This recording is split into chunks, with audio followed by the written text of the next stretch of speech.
Assalamualaikum warahmatullahi wabarakatuh. Perkenalkan, nama saya Ibu Yufianti.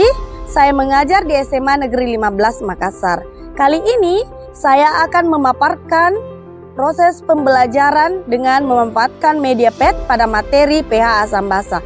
Yuk, kita simak proses pembelajaran yang akan saya laksanakan di kelas.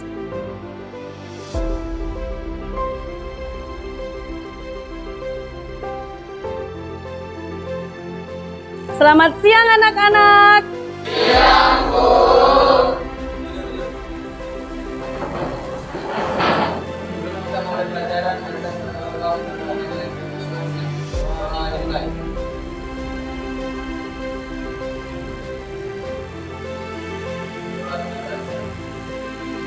Bagaimana kabar kalian hari ini?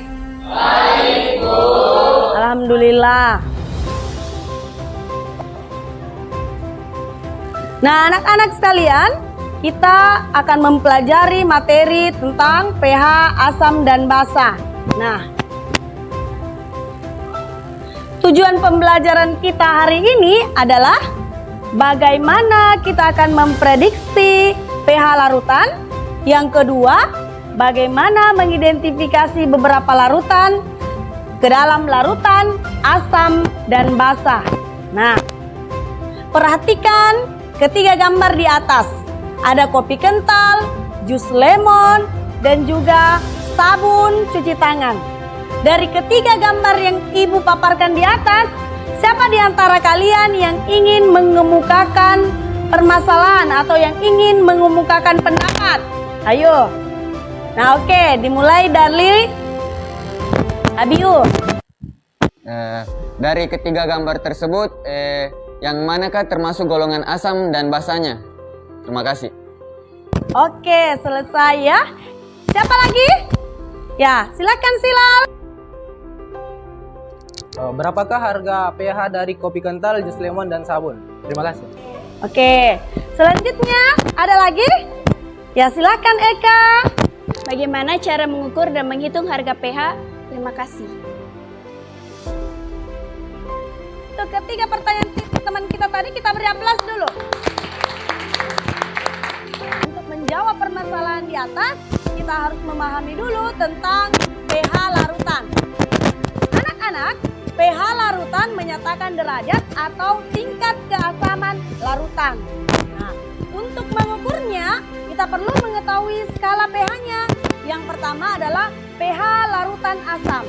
pH larutan asam lebih kecil dari 7, pH larutan netral sama dengan 7, dan pH larutan basa lebih dari 7. pH larutan dapat diukur dengan menggunakan kertas indikator universal dan kertas pH. Yang kedua pH meter, dan yang ketiga adalah larutan indikator. Kertas pH dan kertas indikator gambarnya seperti di atas. Nah, kertas pH dan kertas lakmus adalah kertas berwarna merah dan biru yang dapat digunakan untuk mengidentifikasi larutan ke dalam larutan asam dan basa. Nah, kertas indikator universal adalah kertas berbentuk stick dengan kotak-kotak berwarna yang bisa menentukan pH secara rinci. Yang kedua, menggunakan pH meter. pH meter merupakan alat elektronik yang berfungsi untuk mengukur pH asam basa semi padat.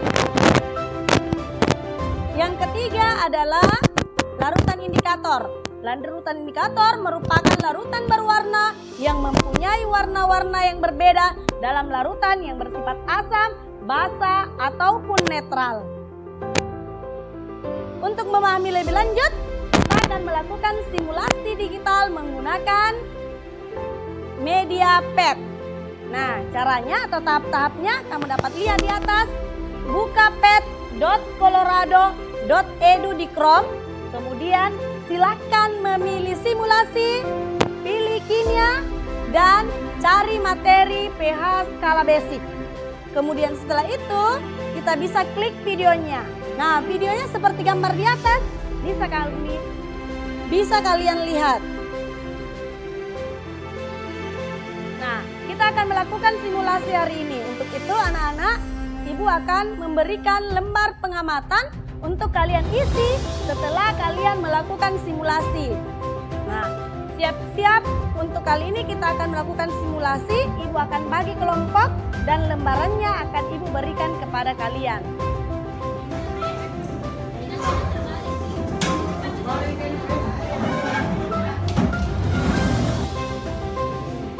Akan diklik itu Eka.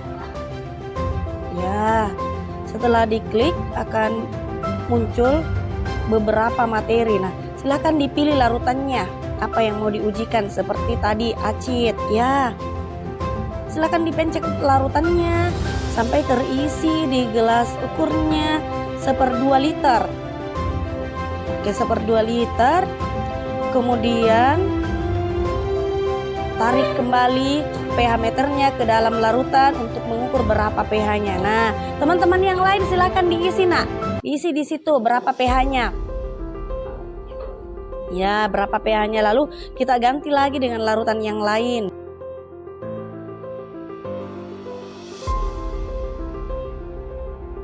Nah, silahkan kamu mengisi tabel pengamatan sesuai dengan hasil simulasi kelompokmu, Nak. Berapa pH-nya kopi, Mbak?